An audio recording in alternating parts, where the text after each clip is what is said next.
Hello दोस्तों, स्वागत है आप सभी का हमारे YouTube channel unique GS academy में। दोस्तों, राज्यों की इस कड़ी में आज हम लोग छत्तीसगढ़ राज्य के बारे में पढ़ेंगे, इसके तमाम विशेषताओं के बारे में पढ़ेंगे। इसका कौन सा शहर किस लिए प्रसिद्ध है, कौन सा ज़िला किस लिए प्रसिद्ध है, ये सब के बारे में पढ़ेंगे। इसके राज्य के इस राज्य की सीमा और कितने राज्यों से लगती है उसके बारे में पढ़ेंगे। तो देखिए दोस्तों, इसके सबसे पहले इसके नक्शा को समझते हैं कि ये दिखता कैसा है। तो आप लोग अगर ये छत्तीसगढ़ का नक्शा देखिएगा दोस्तों, तो आपको इस तरह से दिखेगा, मतलब इस टाइप का दिखेगा। लग रहा है कोई एक दरियाई घोड़ा नहीं रहता है दोस्तों, उस तरह लगेगा, दरियाई घोड़ा आकार का, जिसे इसे देख रहा है इस तरह से। ये एक पिछड़ा राज्य के कैटेगरी में आता है, ये एक गरीब राज्य के कैटेगरी में आता है। यहाँ पे मैक्सिमम भाग यहाँ पे जंगल है, यहाँ पे नक्सली से प्रभावित राज्य है दोस्तों। इसमें कुछ ही एक ऐसे जगह हैं जो बहुत ही प्रसिद्ध हैं, जो नामी है। तो देखिए, अगर ये देखिएगा आप तो इसको इस तरह से दिखेगा छत्तीसगढ़ का नक्शा।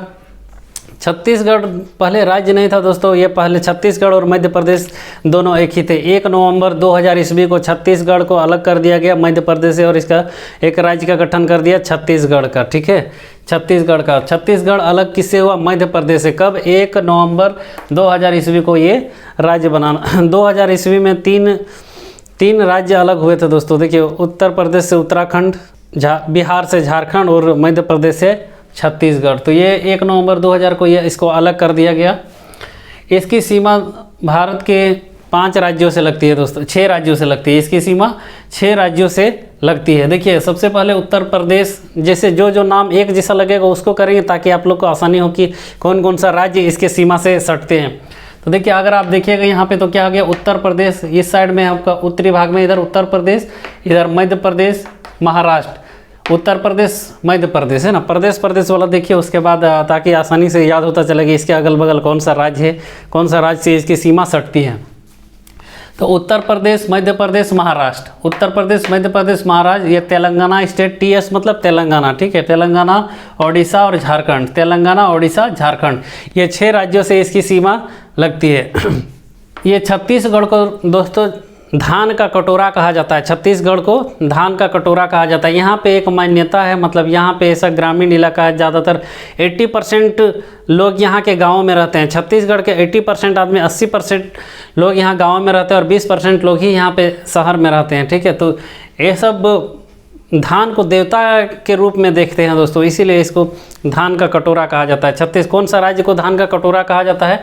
छत्तीसगढ़ राज्य को धान का कटोरा कहा जाता है। ये कब अलग हुआ? 1 नवंबर 2000 ईस्वी को। कितने राज्यों से सीमा सटती है? 6 राज्यों से, उत्तर प्रदेश, मध्य प्रदेश, महाराष्ट्र, तेलंगाना, उड़ीसा और झारखंड। अब आइए इसके कुछ आंतरिक विशेषताओं के बारे में पढ़ते हैं। देखिए दोस्तों, अगर छत्तीसगढ़ पूरे राज्य की बात करें तो इसको 5 डिवीजन्स में बांटा गया है। 5 डिवीजन में बांटा गया है। यहाँ 4 की जगह आप कर दीजिए 5। ठीक है, यहाँ 5 डिवीजन में बांटा गया है। ठीक है, 5 डिवीजन, 5 भागों में बांटा गया है। देखिए, जो सबसे इसका उत्तरी भाग है इसको कहा जाता है दोस्तों सरगुजा। ये वाला जो क्षेत्र है, ये वाला जो क्षेत्र है, इसको, इस भाग को सरगुजा कहा जाता है। ठीक है, सरगुजा, इसको सरगुजा। उसके बाद ये वाला जो क्षेत्र है, ये बिलासपुर का, ये इस भाग को बिलासपुर डिवीज़न कहा जाता है। देखिए, सरगुजा डिवीज़न, बिलासपुर डिवीज़न, उसके बाद यहाँ रायपुर डिवीज़न, इधर हो गया दुर्ग डिवीज़न। देखिए, इस तरफ का जो एरिया है ये पूरा रायपुर डिवीज़न और ये एरिया पूरा दुर्ग डिवीज़न। अगर इस हिस्से पे अगर हम आते हैं तो ये पूरा रायपुर डिवीज़न और ये दुर्ग डिवीज़न, और ये वाला पूरा एरिया आता है दोस्तों बस्तर डिवीज़न। बस्तर, कौन कौन से डिवीज़न हो गए? सरगुजा, बिलासपुर, रायपुर, दुर्ग और बस्तर। बस्तर जो एरिया वो पूरा रेड जोन में आता है, नक्सली के लिए, नक्सली से प्रभावित ये क्षेत्र हैं दोस्तों, ये पूरा ये बस्तर का एरिया। अब आइए देखते हैं कि इसके कौन कौन से शहर प्रसिद्ध हैं, कौन कौन से ज़िले प्रसिद्ध हैं। देखिए, ए से आपको यहाँ देखिए सबसे ऊपर में हम यहाँ पे लिखे हुए हैं ए से क्या हो गया दोस्तों? अंबिकापुर। अंबिकापुर उत्तरी जिला है इसका। ये इसकी सीमा झारखंड से सटती है अंबिकापुर की। ये उत्तरी जिला है, सबसे उत्तरी जिला किसका? उत्तर प्रदेश का। इसकी सीमा झारखंड राज्य से लगती है अंबिका। उसके बाद देखिए यहाँ पे के दिखेगा, के से हो गया दोस्तों कोरबा। कोरबा एल्युमिनियम उद्योग के लिए प्रसिद्ध है। एल्युमिनियम का बहुत बड़ा उद्योग है, एल्युमिनियम यहाँ के प्रसिद्ध है, यहाँ पे एल्युमिनियम उद्योग लगाया गया है। तो कोरबा किस लिए प्रसिद्ध है दोस्तों? एल्युमिनियम उद्योग के लिए ये प्रसिद्ध है, कोरबा एल्युमिनियम उद्योग के लिए। देखिए ये हो गया आपका अंबिकापुर। अंबिकापुर किस लिए प्रसिद्ध है? सबसे उत्तरी राज्य और इसकी सीमा झारखंड से लगती है। कोरबा किस लिए? एल्युमिनियम उद्योग के लिए प्रसिद्ध है। कोरबा एल्युमिनियम उद्योग के लिए प्रसिद्ध है। उसके बाद यहाँ दिखेगा आपको बी हो गया दोस्तों बिलासपुर। बिलासपुर दक्षिण पूर्व मध्य रेलवे का मुख्यालय है। दक्षिण पूर्व मध्य रेलवे का मुख्यालय, जैसे सेंट्रल रेलवे है ना CST, उसी तरह दक्षिण पूर्व मध्य रेलवे का मुख्यालय कहाँ है? बिलासपुर है। दक्षिण पूर्व मध्य रेलवे का मुख्यालय बिलासपुर। देखिए यहाँ पे अंबिकापुर, कोरबा, बिलासपुर, अंबिकापुर, कोरबा, बिलासपुर, ये तीनों चीज़ें बताया मैंने आपको, अभी समझ में आ गया होगा कौन कौन सी चीज़ है। देखिए अंबिकापुर, कोरबा, बिलासपुर, अंबिकापुर, कोरबा, बिलासपुर। उसके नीचे आप देखिएगा, यहाँ आपको दिखेगा दोस्तों राय, आर से क्या हो गया? रायपुर। आर से क्या हो गया आपका? रायपुर। रायपुर क्या है? इसकी राजधानी है। छत्तीसगढ़ की राजधानी कहाँ है?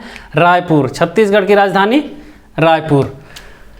उसके बाद उसके नीचे बी दिखेगा। बी से क्या हो गया आपका? Bhilai. Bhilai iron and steel company के लिए प्रसिद्ध है दोस्तों, इस्पात नगरी कहा जाता है। इस्पात उद्योग के लिए प्रसिद्ध है, इस्पात के कारखाना के लिए प्रसिद्ध है। कौन सा? स्टील। इस्पात को इंग्लिश में बोलते हैं स्टील। तो स्टील कारखाना के लिए, स्टील उद्योग के लिए कौन सा प्रसिद्ध है दोस्तों? Bhilai. Bhilai iron and steel company, भेल बोला जाता है, ठीक है, भिलाई, भेल यहाँ का company, Bhilai iron and steel company. तो ये भिलाई पता चल गया। भिलाई इस्पात का स्टील सिटी भी बोला जाता है इसको, जैसे बोकारो स्टील सिटी उसी तरह भिलाई स्टील सिटी, भिलाई, ठीक है। ये रायपुर इसकी राजधानी हो गई। भिलाई स्टील सिटी के लिए प्रसिद्ध है, इस्पात उद्योग के लिए प्रसिद्ध है। उसके बाद यहाँ दिखिएगा दोस्तों दुर्ग। दुर्ग क्या है? दुर्ग भी एक औद्योगिक क्षेत्र है, यहाँ बहुत उद्योग लगाए गए, इंडस्ट्रियल एरिया है, इंडस्ट्रियल बेल्ट बोला जाता है। तो ये जितने भी एरिया हो गए दोस्तों, यहाँ पे जो ये एरिया है, ठीक है, ये एरिया पूरा इंडस्ट्रियल बेल्ट कहलाता है, ठीक है। इंडस्ट्रियल बेल्ट, बेल्ट मतलब क्या? एक जगह बेल्ट पहनने वाला बेल्ट नहीं है। बेल्ट मतलब एक कोई क्षेत्र ऐसा होता है, किसी विशेष चीज़ के लिए प्रसिद्ध होता है, उसको बेल्ट बोला जाता है। तो ये पूरा क्षेत्र क्या है दोस्तों? इंडस्ट्रियल बेल्ट एरिया है। यहाँ पे रायपुर इसका राजधानी है। भिलाई भेल स्टील कंपनी के लिए प्रसिद्ध है। और यहाँ दुर्ग भी दोस्तों एक औद्योगिक क्षेत्र है ये दुर्ग। उसके बाद देखिए यहाँ पे हम जो यहाँ रेड मार्क दिए हैं, ये रेड मार्क शौक से नहीं दिए हैं दोस्तों, ये रेड मार्क शौक से नहीं दिए हैं। ये पूरा डेंजर जोन इलाका है, डेंजर जोन, ठीक है, ये पूरा डेंजर जोन इलाका। जो 4 जिले इसके हैं ये पूरे रेड जोन में आते हैं, इसको रेड कॉरिडोर कहा जाता है। ये नक्सल प्रभावित है दोस्तों, नक्सली बहुत ज़्यादा यहाँ पे हैं, ठीक है। CRPF को सबसे ज़्यादा तैनात कहाँ किया जाता है? तो यही एरिया में किया जाता है। आप लोग सुने होंगे कि छत्तीसगढ़ में यहाँ पे नक्सलियों से मुठभेड़ हो गया, यहाँ के CRPF का जवान का इतने जवान घायल हो गए, इतने जवान शहीद हो गए। तो ये सबसे ज़्यादा अगर उग्रवादी पीड़ित या नक्सली पीड़ित राज्य कहा जाए तो इसमें कोई दो राय नहीं है दोस्तों, वो छत्तीसगढ़ है। सबसे ज़्यादा आतंकवादी पीड़ित राज्य कौन सा है?